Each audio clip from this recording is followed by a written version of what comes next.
we're back here at our 94 Chevy Corsica. I think it's a 94R was the number.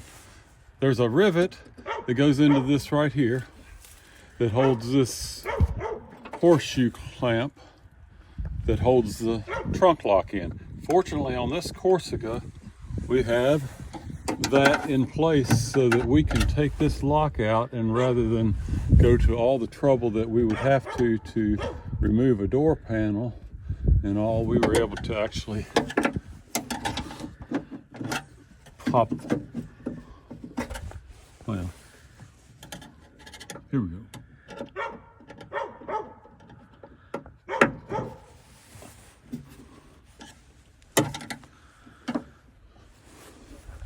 Don't want to mess anything up here. Let's see. Surely I got something a little better to get up under that. This thing probably hadn't been off in 20 years or more. Maybe not since the day it was manufactured.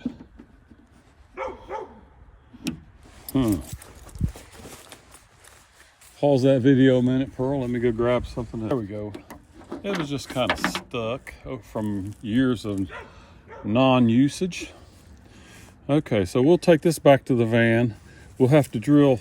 If you look at here, the locks. I'm sorry, hold on. There you go. If you look here, the keyhole is offset, which means there's a sidebar that sits on this side of the lock. So I'll come right here and I'll drill a small hole, put pressure on the sidebar, pick this over, because this lock won't come out unless it's turned. So we'll do that up at the van. All right, so I'm going to drill a small hole. I usually use this as a reference right here where this piece is. I go right in the center of it and drill a hole. Actually, this is probably a larger drill bit than I actually need, and I want to do this without sticking the drill in my finger. Okay, I done got that drill dull from the. Okay. All right, so I went and grabbed me a Harbor Freight drill bit because they're so inexpensive. Ooh, just like that. How you like that? We're already in to where we need to be. I can't see. Okay, there we go. We just needed a small hole. You can see, maybe see the movement within. Uh-huh. Okay, so now we're going to pull this out of our way. We're going to pop the spring off here. We still got a Mustang to do at this location. We're running out of daylight. Okay. Get that spring out of my way. Maybe. I need to back off a little bit. There we go. We'll set that right there.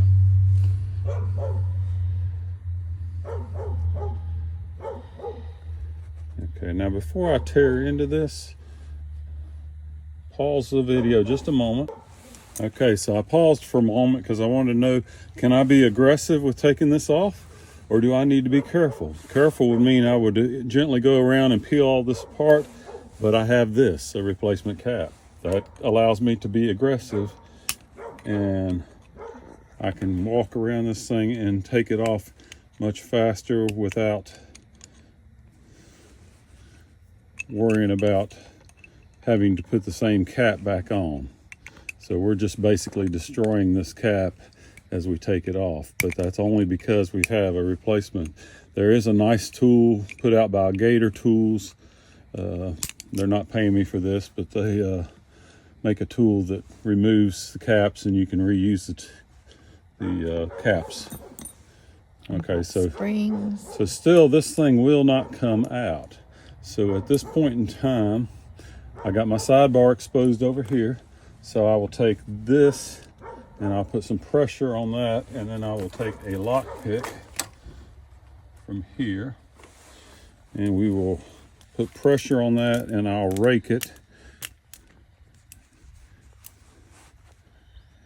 and try to get the sidebar to drop. It may already be in that position, but I'm not sure. Let's see. This is a little bit awkward to try to do. Let's see if oh yes, I did it. Okay, so I was able to turn it, and at that point, Let's see. This whole thing will come out. Easier said than done again. There we go. Okay. There's the little bit of indention where we went through with the drill, but look how centered that is by using this spot right here on the lock. We are almost center on the sidebar. So bear in mind as you have to do something like this, what that might involve. Now again, at this point in time, I need to find something a little more comfortable on my hand. This is just a cheap pick set I have sitting at the back of my van. I'll use the HPC here, but I'm gonna put pressure now with my finger and I will rake it, and almost like that, instantly it's in. Sidebar is flush. So now I gotta grab a tool. All right, these are GM decoder tools for these style locks.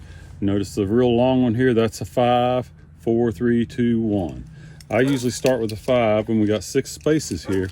Now, some people don't know, most people know that the depth of all the spaces needs to add up to an even number, provided nobody's changed anything. So, and I'm gonna slide it in here. All right, space 1 is not as deep as a 5. Space 2 is not as deep as a 5. 3 is a 5.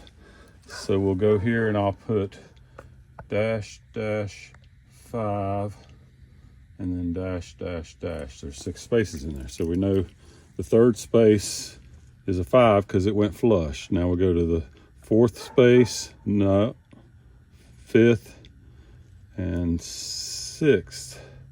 6th, let me look at it from a different angle.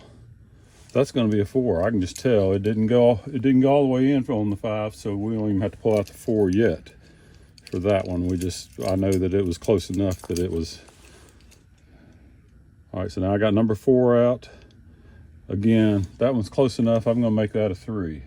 It didn't go flush, so we'll just call space 1 a 3, and we'll go to space 2. Ooh, 2 might be a 4. Let's mark that as a 4. Space 2. We know what 3 is, so we're down on to space. We're going to make that a 3 and maybe a 2. See if that comes out to an even number. 3 and a 2. So 4 and 3, 7, and 5 is 12, 13, 14, 15, 16, 17, 18, 19. Nope, that's an odd number, so we did not get that right. So let's go back and start over. Start with a 5. We already got the 5 spaces. I think where my error came is in, let's see, 4.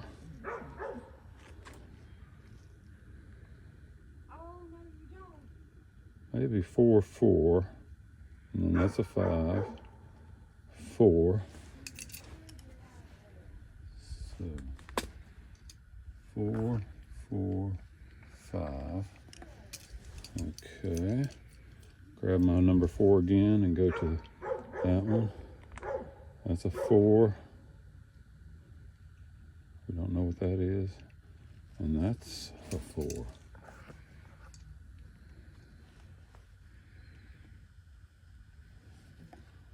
Okay, so now we need to go to, try this again.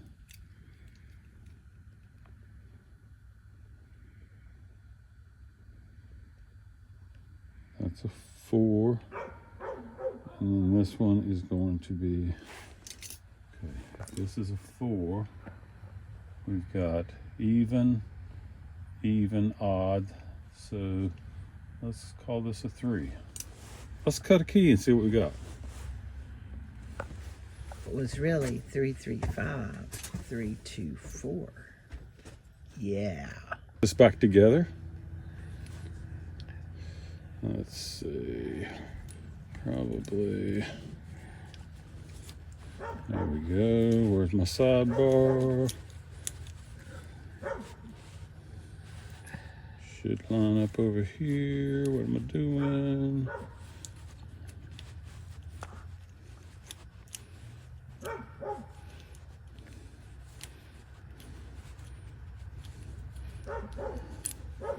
I'll figure this out. Lock back together, but something is catching, and I have a feeling it's that spring retainer cap. It looked like it's just a little bit high, so as a safety precaution here, let's see, we're gonna tack that down. All right, this spring retainer cap just seems to be moving slightly, so I'm gonna use a spring center punch, and I'm gonna tack it down just a little better than what it was, so it will stay in place. So let's get right here. If I can hold my hands steady. Too much coffee today.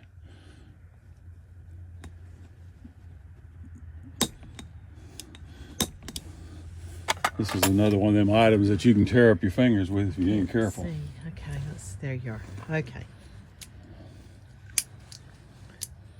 And there we are. Got her back together.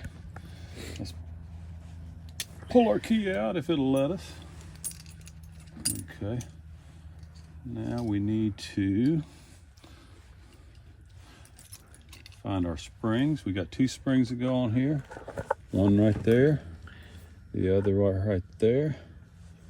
And then we'll take this piece right here, which is our dust shutter, and we'll drop it on top of the springs, and then we take our new cap, put it right there. Now we'll use the surface here to bend these tabs over.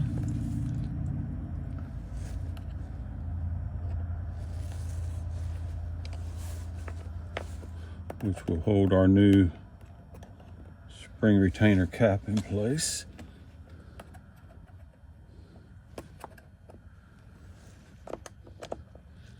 And of course, we want to make sure they're real nice and flush when we're done. We don't want them, because that'll just cause problems when we go to reinstall it in the car.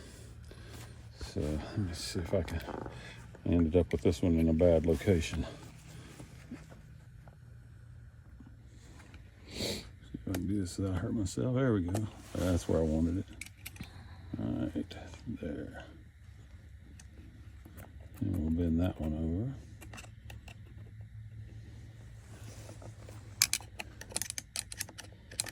over. And usually I can secure these with just a screwdriver and some pressure from up top. Go back to this one.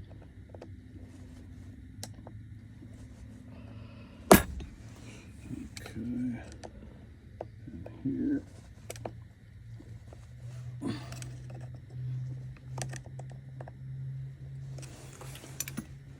Okay. And we'll put our rubber washer back on.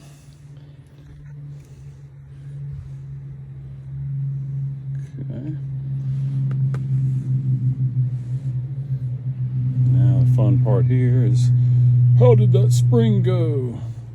Well, we're going to go right there, and then we'll bring top piece up and around. Easier said than done again, because you've got a lot of spring tension here. May not be able to see. Oops. And you got to watch not let go of that thing and it grab your finger on its way to its return position. Did it grab your finger, honey? No, it did not. Good. But it can, and it does not feel good when that happens. There we go. Bam. Yes. And then we got to put our tailpiece back in. This one's fairly simple. There's a gap. There's a gap down at the bottom, so you ain't gonna go in the top way. It's got to come in here and then feed underneath the gap. Now we can go reinstall it in the car, because we want to make sure that it engages within the trunk. Of course, naturally I'm going to have a little bit of issue here. It's starting to get dark on us. Okay, there's my hole that I'm aiming for. Oh, nice. Okay, so before you close the hood, you want to make sure that you've got that in the right spot. So let me latch it with my finger. Because once it's closed, if you ain't got that thing in the proper position, okay, there, you're in trouble. But we got it in the proper position. Then we'll take this horseshoe clamp, maintain pressure up here, and then we'll push that Oh, sorry guys. back up in here, I'm new at this. Hope you don't get sick. and then we're good to go. Key made. I did this the same key for the door, so. But she said it didn't work in this side. Oh, did she? Would? Oh, yeah. I can tell something's disconnected in there. Okay. That's for another video. Okay. It does But work it on does the other turn. side. We didn't get that because I had it paused. It worked in the door, guys, and he's going to cut one more. Oh, here, I can do it again. He says he'll come back just for you guys and show you. So you can see. Might have to fire the camera, lady. That's right. All right, it works. He's going to cut her another copy. And we're done with this one. That one's unlocked. And let's see, I think it goes back that way to lock. Yeah. Alrighty. We're done. Well, we're not. He has that little statement that he says. So remember. I can't remember what you say. Here he comes I back. always say, you can't change the past. So live for today and plan for tomorrow. All right.